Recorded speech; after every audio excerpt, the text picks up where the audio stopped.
মধ্যপ্রাচ্যের চলমান যুদ্ধের মধ্যেই ইরানের আকাশে দেখা দিয়েছে এক ভয়াবহ ও অস্বাভাবিক দৃশ্য।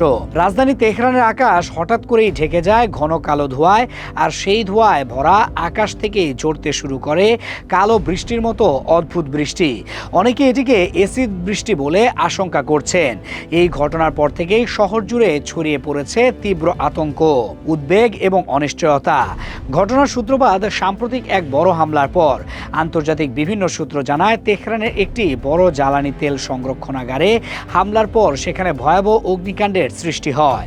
৮ জানুয়ারি সন্ধ্যায় হামলার পর টানা প্রায় ১০ ঘন্টা ধরে তেলের বিশাল ট্যাঙ্কারগুলোতে আগুন জ্বলতে থাকে। সেই আগুন থেকে উৎপন্ন ঘন কালো ধোঁয়া দ্রুত পুরো শহরের আকাশে ছড়িয়ে পড়ে।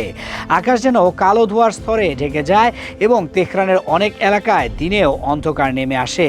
এই অগ্নিকাণ্ডের পরপরই তেহরানের বিভিন্ন এলাকায় অস্বাভাবিক কালো বৃষ্টির মতো দৃশ্য দেখা যায়। পরিবেশ বিশেষজ্ঞদের মতে, তেলের বিশাল গুদামে বিস্ফোরণ ও আগুন লাগার ফলে বিপুল পরিমাণ বিষাক্ত রাসায়নিক বায়ুমণ্ডলে ছড়িয়ে পড়েছে। এসব রাসায়নিক পদার্থ মেঘের সঙ্গে মিশে বৃষ্টির মাধ্যমে নিচে নেমে এলে তা এসিড বৃষ্টির মতো পরিস্থিতি তৈরি করতে পারে। ইরানের মানবিক সহায়তা সংস্থা রেড ক্রিসেন্ট জানিয়েছে, এই বিস্ফোরণের ফলে হাইড্রোকার্বন, সালফার এবং নাইট্রোজেন অক্সাইডের মতো বিপজ্জনক উপাদান বাতাসে ছড়িয়ে পড়েছে। এসব রাসায়নিক উপাদান বৃষ্টির পানির সঙ্গে মিশে মানুষের জন্য মারাত্মক স্বাস্থ্য ঝুঁকি তৈরি করতে পারে।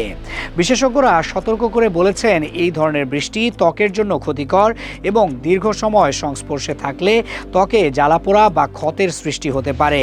এছাড়া শ্বাসের মাধ্যমে শরীরে প্রবেশ করলে তা ফুসফুসের জন্য মারাত্মক ক্ষতিকর হতে পারে। এই পরিস্থিতিতে নাগরিকদের সতর্ক থাকতে নির্দেশ দিয়েছে সংশ্লিষ্ট কর্তৃপক্ষ। মানুষকে যতটা সম্ভব ঘরের ভেতরে থাকার এবং অপ্রয়োজনীয়ভাবে বাইরে না যাওয়ার আহ্বান জানানো হয়েছে। বিশেষজ্ঞরা আরও পরামর্শ দিয়েছেন, যদি এই বৃষ্টি শরীরের সংস্পর্শে আসে তবে আক্রান্ত স্থান কোনোভাবেই ঘষা যাবে না, বরং দীর্ঘ সময় পরিষ্কার পানির নিচে ধুয়ে ফেলতে হবে। একই সঙ্গে বৃষ্টিতে ভেজা কাপড় দ্রুত বদলে ফেলতে এবং সেগুলো আলাদা করে সংরক্ষণ করতে বলা হয়েছে। এদিকে যুদ্ধ পরিস্থিতিও দিন দিন আরও জটিল হয়ে উঠেছে। হামলার জবাবে ইরান দাবি করেছে, তারা ইসরায়েলের হাইফা ও তেল আবিবে একাধিক লক্ষ্যবস্তুতে আত্মঘাতী ড্রোন হামলা চালিয়েছে। একই সঙ্গে কুয়েতে অবস্থিত একটি মার্কিন সামরিক ঘাঁটিতেও ড্রোন হামলার দাবি করেছে তেহরান। ফলে সংঘাতের প্রভাব এখন শুধু সামরিক ক্ষেত্রে সীমাবদ্ধ নয়, বরং পরিবেশ ও জনস্বাস্থ্যের ওপরও মারাত্মক প্রভাব ফেলতে শুরু করেছে। বিশ্লেষকদের মতে, আধুনিক যুদ্ধের সবচেয়ে ভয়াবহ দিকগুলোর একটি হলো এর পরিবেশগত প্রভাব। তেহরানের আকাশে দেখা দেওয়া এই সম্ভাব্য এসিড বৃষ্টি সেই বাস্তবতারই একটি উদাহরণ। যুদ্ধের ধ্বংসযজ্ঞ শুধু শহর ও স্থাপনাই ধ্বংস করছে না, একই সঙ্গে মানুষের জীবন, স্বাস্থ্য এবং পরিবেশকেও ঠেলে দিচ্ছে বড় এক সংকটের মুখে।